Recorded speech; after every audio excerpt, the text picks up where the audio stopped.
Mahabub Nagar MP అభ్యర్థి DK అరుణ morning వాకర్స్తో కలిసి ఎన్నికల ప్రచారం నిర్వహించారు.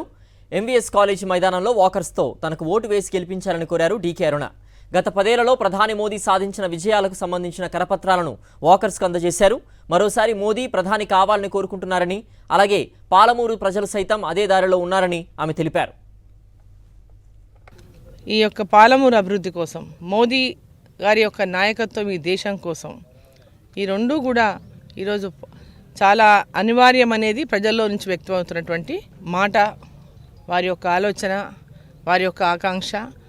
మరి తప్పకుండా మహబూబ్ నగర్ ప్రజలకందరికీ కూడా నేను కోరుతా ఉన్నా, మీ అందరి ఆశీర్వాదం అందించండి. మోదీ గారి నాయకత్వంలో పాలమూరు నుంచి మరి ఇక్కడి నుంచి గెలిపించండి. పాలమూరు అభివృద్ధికి నా శాయశక్తుల ఈ యొక్క మహబూబ్ నగర్ పార్లమెంట్ యొక్క అభివృద్ధికి కృషి చేస్తానని చెప్పి ఈ సందర్భంగా నేను తెలియజేస్తున్నాను.